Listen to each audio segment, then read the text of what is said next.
Hello, then good morning everyone. Today I'm starting with my first topic of bookkeeping and accountancy standard well. That is introduction to partnership. हमारा पहला topic है introduction to partnership and its final accounts.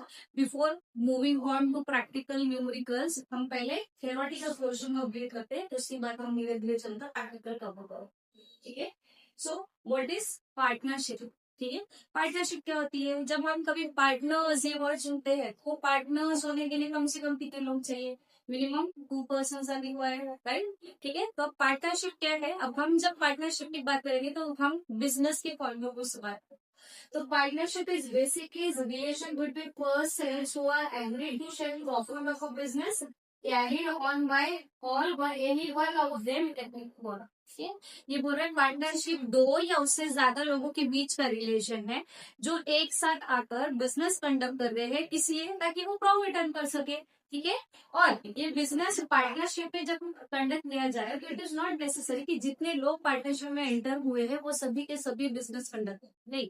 हो सकता है 3 लोगों ने partnership का एक एग्रीमेंट दिया हो, 3 लोगों में 2 लोग बिजनेस संभाल रहे हैं, एक बोलेगा कि मैं अपने दूसरे प्रोफेशन में बिजी हूँ तो मैं सिर्फ पैसा दूंगा बट मैं बिजनेस हैंडल नहीं करूंगी, इसलिए वहां लिखा हुआ है कैरीड ऑन बाय, और चाहे सारे पार्टनर्स बिजनेस सेंटर करे और any one of their active person या सारे पार्टनर्स में से कोई एक भी बिजनेस मैनेज कर सकता है.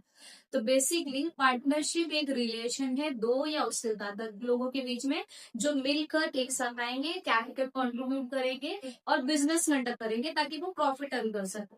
और ये जो दो या उससे ज्यादा लोग आ रहे हैं, इट इज नॉट नेसेसरी कि सारे के सारे बिजनेस कंडक्ट करें.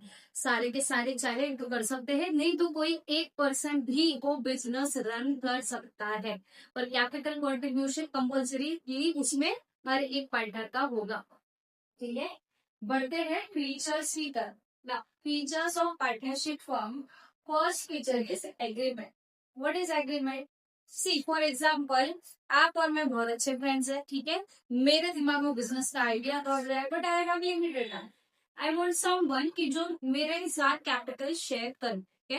I hope you all know what is capital. Capital is amount invested in business. जब हम बिजनेस में पैसा इन्वेस्ट करते हैं उसे कैपिटल कहा जाता है. ठीक है. तो हम दोनों अच्छे फ्रेंड्स हैं. मेरे दिमाग में बिजनेस आइडिया चल रहा है. मैंने आपको बोला कि यार ये बिजनेस करना है, अब मेरे पास सफिशिएंट अमाउंट नहीं. ठीक है. आपने क्या बोला? मैं क्या करता हूँ, तुम्हारे साथ बिजनेस करता हूँ, मैं कैसे दूंगा पर बिजनेस तुम चलाना. तो हमारे बीच में क्या हुई? बातचीत हुई. और ये बातचीत होकर मैंने एक अपना आइडिया आपके साथ शेयर किया और वो आइडिया आपने एक्सेप्ट कर ली. यानी मैंने आपको दिया एक प्रपोजल और उस प्रपोजल को आपने एक्सेप्ट कर लिया, तो वो बन गया हमारे बीच का agreement. This agreement can be oral और रिटन. जब हम बात कर रहे थे आपस में तो हमारे बीच में कोई रिटन कोई प्रोसीजर नहीं हुआ, तो वो हमारे लिए कहलाएगा ओरल एग्रीमेंट. ये एग्रीमेंट ओरल भी हो सकता है और आप चाहे तो आप इसे रिटर्न भी कर सकते हैं. रिटर्न एग्रीमेंट यानी जो जो आपके बीच में टर्म्स एंड कंडीशन डिसाइड हुई है ये सब कुछ आपने रिटर्न फॉर्म में रखा हुआ, and it is always advisable to have a return agreement. Second feature is number of partners. Now partnership की बात कर रहे हैं तो how many partners will be required to start the partnership form? Minimum 2. कम से कम कितने लोग लगेंगे? 2 लोग लगेंगे. And maximum there is a limit. Maximum 50 partners can be there. Maximum 50 partners can be there. 50 partners के ऊपर हम पार्टनरशिप फॉर्म में एडिशनल पार्टनर्स ऐड नहीं कर सकते. That is the rule. ठीक है. लॉफुल बिजनेस ये कहता है कि जब हम पार्टनरशिप फर्म में एंटर करने की कोशिश करें तो we must conduct lawful business. Illegal business करने के लिए हमें लॉ परमिट नहीं करता. For example, now I know smuggling में बहुत पैसा है, चोरी चकारी करने में मेहनत करने में पैसा ज्यादा है. ठीक है. तो मैं आपको ऐसा नहीं बोल सकती चलो अपन स्मगलिंग का बिजनेस चालू करते हैं क्योंकि इसमें पैसा ज्यादा है. ठीक है. कर भी सकते हो, डजंट मैटर, बट वो लॉफुल नहीं रहेगा. जब हम पार्टनरशिप की बात कर रहे हैं तो according to Indian partnership act 1932 उन्होंने हमें लॉफुल बिजनेस करने की ही परमिशन दी. ऑलराइट. उसके बाद sharing of profit and loss. When you are coming into a partnership, आप जब अकेले बिजनेस करते हो तो जो भी प्रॉफिट आप कमाओगे वो सारा का सारा आपका, जो भी लॉस रहेगा वो लॉस भी आपको अकेले को ही बेयर करना है. But when you enter into partnership, जब आप पार्टनरशिप में आओगे तो आपको प्रॉफिट होगा वो भी आपको शेयर करना है, लॉस होगा वो भी आपको शेयर करना. ठीक है, शेयरिंग होगी तो ही आप पार्टनरशिप में एंटर कर सकते.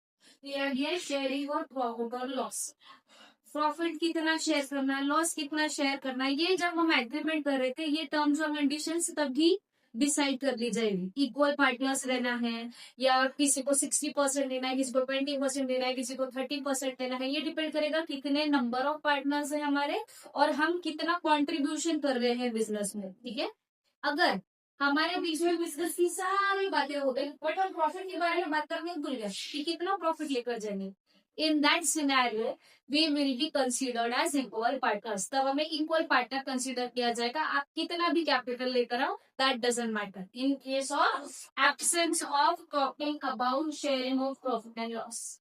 Alright, next feature is unlimited liability. Partnership firm में जो पार्टनर्स की लाइबिलिटी होती है वो अनलिमिटेड होती है. इसका मतलब लाइबिलिटी यानी हमारे ऊपर कोई क्रेडिट या उधारी होना. ठीक है, अब यहाँ वर्ड है अनलिमिटेड लाइबिलिटी. नाउ सी, जब हम बिजनेस करते हैं तो एवरी बिजनेसमैन टेक्स लोन. हर बिजनेसमैन लोन लेता है, किसी से क्रेडिट लेता है, उधारी लेता है, अपना बिजनेस करता है. राइट, तो ये बोल रहा है कि अगर पार्टनरशिप फर्म में पार्टनर्स बिजनेस करने के लिए कहीं से लोन ले रहे हैं and if they fail to repay the loan, in that case सबसे पहले उनके बिजनेस की प्रॉपर्टी बेची जाएगी लोन रिकवर करने के लिए, और वो बिजनेस की प्रॉपर्टी बेचकर भी अगर लोन रिकवर नहीं हुआ तो पर्सनल प्रॉपर्टी भी बेची जाएगी. ठीक है, कौन से पार्टनर की, तो एवरी पार्ट. ठीक है, क्योंकि यहाँ पर सारे पार्टनर्स एक ही माने जाते हैं. तो if business assets are not sufficient to pay off the liability of the business, then personal property of partners will be considered in for paying the debt. Alright, next point is registration. अब partnership में business करना है तो क्या registration करना compulsory है, तो the primary answer is no. ठीक है, रजिस्ट्रेशन करना पार्टनरशिप बिजनेस के लिए कंपलसरी नहीं है accept in state of Maharashtra. Maharashtra state में अगर आप बिजनेस कर रहे हैं पार्टनरशिप में तो आपको रजिस्ट्रेशन करना कंपलसरी है. बट महाराष्ट्र स्टेट छोड़कर आप किसी और स्टेट में बिजनेस कर रहे होंगे पार्टनरशिप में तो रजिस्ट्रेशन इज नॉट कंपलसरी. ठीक है, and next feature is joint ownership and management. ठीक है, अब ये फीचर कहता है कि जितने भी बिजनेस में पार्टनर्स है वो सारे के सारे जॉइंट ओनर्स यानी कंबाइंड ओनर्स है and they are joint management यानी बिजनेस हर एक पार्टनर को संभालना है, मैनेज करना है. But it is not compulsory क्योंकि डेफिनेशन में दिया हुआ को कैरिड बाय ऑल और any one of them act. सारे के सारे चाहे तो बिजनेस मैनेज कर सकते हैं या फिर कोई एक पार्टनर भी ग्रुप के बिहाफ पर बिजनेस मैनेज कर सकता है. But it is a feature कि पार्टनरशिप फॉर्म में हर एक पार्टनर की जॉइंट ओनरशिप रहेगी, कोई अकेला ओनर नहीं रहेगा पार्टनरशिप फॉर्म का, क्योंकि अकेला रहा तो पार्टनरशिप ही क्रिएट नहीं होती. और मैनेजमेंट भी सबका जॉइंट रहेगा यानी हर एक partner is expected to manage the work of partnership form. Next is principal and agent. Every partner works in two capacity as a principal and as an agent. ठीक है, जब फॉर एग्जाम्पल मैं और आप दोनों पार्टनर्स हैं, जब मैं आपके साथ हूँ तो एक दूसरे के लिए प्रिंसिपल हूँ. ठीक है, आप मेरे लिए ओनर हो, मैं आपके लिए बिजनेस की ओनर हूँ. ठीक है, बट जब हम थर्ड पार्टी से डील करते हैं मानिए कस्टमर से डील कर रहे हैं तो कस्टमर के साथ हम लोग एजेंट का रोल प्ले करते हैं. कस्टमर जब हमारे पास आता है तो हम उनकी नीड्स समझते हैं, उनकी नीड समझ कर उन्हें उनकी जरूरत की चीजें देते हैं. तो we are acting as agent with them. So when the partners are with each other, they are principal for each other. When the partners are acting with outsiders, then they are acting as an agent of the firm. And last feature of partnership firm is dissolution. Dissolution यानी business खत्म करना.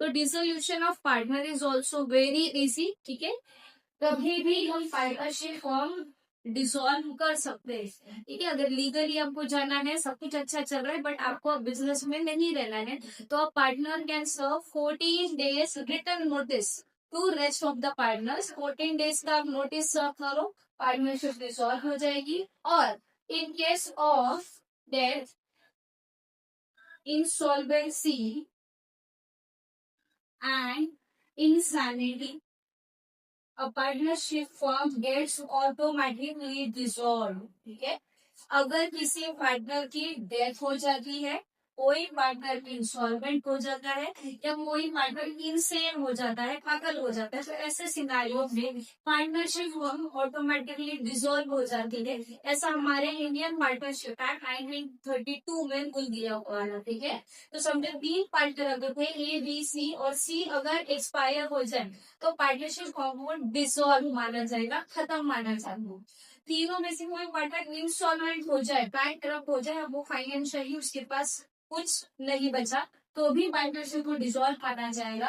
और अगर वो insane हो जाए, तीनों में से समझो कोई एक पार्टनर पागल हो गया, तो he is not in capacity to enter into contract with others, तो भी पार्टनरशिप को डिसॉल्व यानी खत्म माना जाएगा।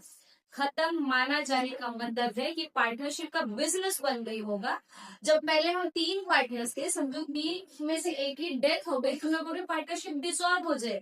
यहाँ डिसॉल्व होने का मतलब ये है कि we have to change the papers, the documents अगर हमने बनाए होंगे, और हमें क्या करना है, वापस से same business we can continue. सिर्फ जो पहले पार्टनर है जो एक्सपायर हो गया, उसका नाम पार्टनरशिप में से हमें हटाना पड़ेगा। तो डिसॉल्व का मतलब ये नहीं है कि हमारा समूह कोई शॉप है वो टूट के गिर जाएगा, no, it is not going to happen.